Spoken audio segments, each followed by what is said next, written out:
Good evening, here are tonight's top stories. Serial thief Oro Ben has been apprehended again after a robbery in Prospect, EBD. Meanwhile, Mohammed gifts a 91-year-old Heruru resident with a new outboard engine. Tragedy strikes as a construction worker is killed in a motorcycle accident in East Kanj Burbis. Additionally, a tragic accident claims 5 lives, including 2 teachers, and injures others. Furthermore, teenagers arrested in taking the life of John Williams told investigators their initial intentions were to rob the victim only. In other news, Guyana announces the commencement of a student loan write-off program. Stay tuned for further updates. Please remember to like, share and subscribe to our channel for more news.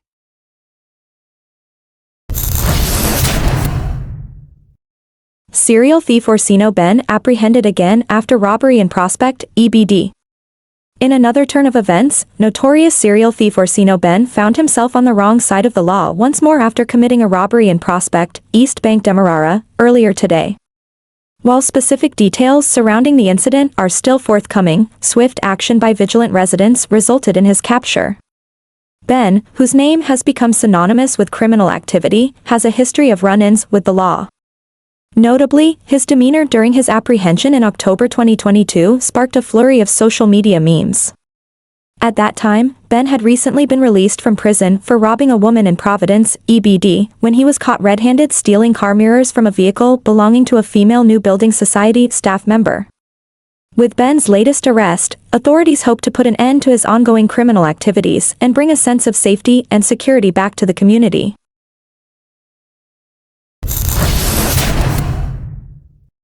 Mohammed gifts 91-year-old Heruru resident with new outboard engine. In a heartwarming gesture, businessman Mohammed extended a helping hand to Edmund Mittelholzer, the oldest resident of Heruru village in the Burbis River, by presenting him with a brand new outboard engine earlier today. At 91 years old, Mittelholzer's life journey has taken him from Fort Island along the Essequibo River to Burbis and then to the Kumaka mines in Linden, where he spent over 4 decades.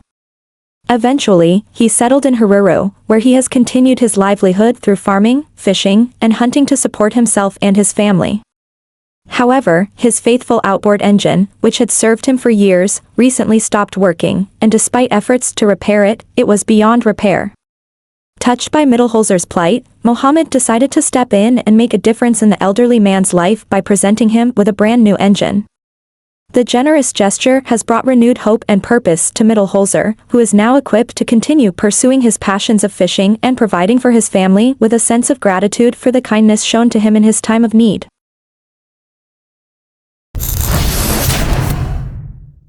Construction worker killed in motorcycle accident in East Kanj Burbis. Tragedy struck in Gangram, East Kanj Burbis, as a 24-year-old construction worker, Kumar Atmaram, known as Ashan, lost his life in a fatal accident on the Betsy Ground public road. According to reports, Atmaram had just departed from a tire shop in Kanj when the accident occurred late Sunday night, around 21:30 hours. He was en route home on his motorcycle when he collided with a donkey that unexpectedly darted across the public road.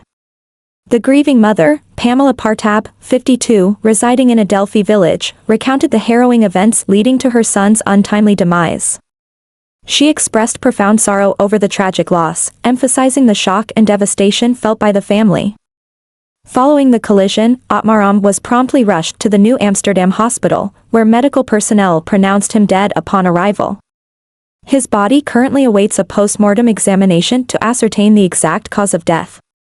The heartbreaking incident has cast a pall of mourning over the community of Gangram, leaving friends and loved ones grappling with the sudden and profound loss of a cherished member of their midst.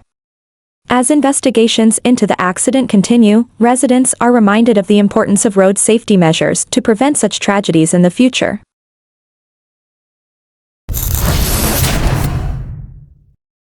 Tragic accident claims 5 lives, including 2 teachers, and injures others. A devastating accident on the Soesdijk-Linden Highway near Long Creek early this morning resulted in the loss of 5 lives, including 2 teachers and a pair of siblings, with several others sustaining injuries. The deceased have been identified as Dwaylen Farrell, a teacher from Linden, and Russell Leacock, a teacher from Kwakwani, along with her brother Edo Leacock and an elderly woman named Urani Hall. The identity of the fifth victim is Clinton Patterson, while details about the injured individuals are pending release. Eyewitnesses at the scene reported that the collision occurred when one vehicle attempted to overtake another along the highway, resulting in a head-on crash with a third vehicle traveling in the opposite direction. Witnesses also noted that the vehicles involved were traveling at high speeds prior to the collision. Rescue efforts swiftly commenced, with bystanders extracting the injured from the wreckage and transporting them to the Linden Hospital. Tragically, 5 individuals, including Farrell and the Leacock siblings, succumbed to their injuries at the hospital, while 4 survivors were stabilized and subsequently transferred to the Georgetown Hospital for further treatment. 3 of the survivors remain in critical condition. The accident, which occurred around 8 a.m., caused traffic congestion in the area as emergency responders and motorists worked to aid the victims and clear the scene. In response to the tragic incident, both the Education Department in Region 10 and the Guyana Teachers Union have expressed condolences to the families of the deceased teachers and all those affected by the morning's tragic events. As investigations into the accident continue, the community mourns the loss of lives and hopes for the swift recovery of those injured in the crash.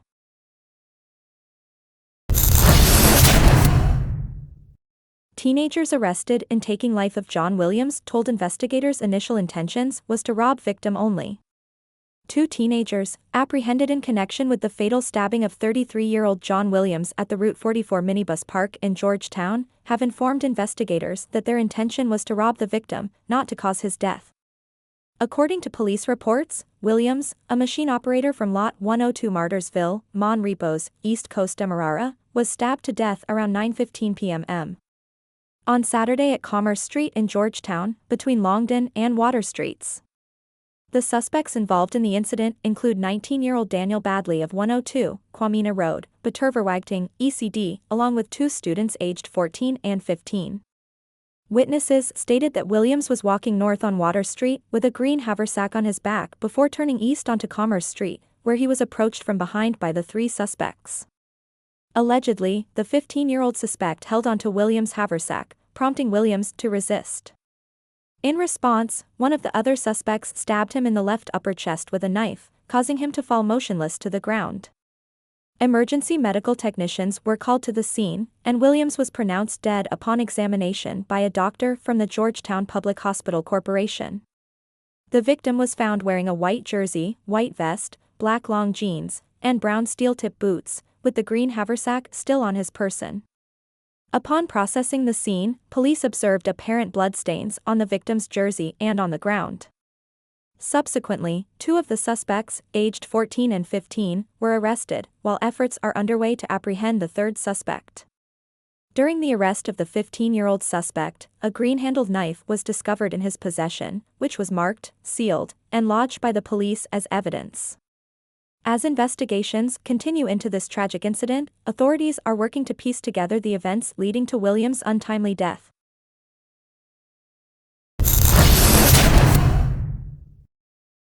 Guyana announces commencement of student loan write-off program.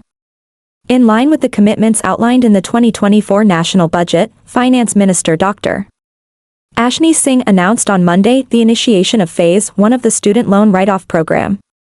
This initiative aims to alleviate the financial burden on Guyanese citizens who have completed their studies, graduated, and contributed to the development of the country by being employed within its borders for a minimum of 3 years.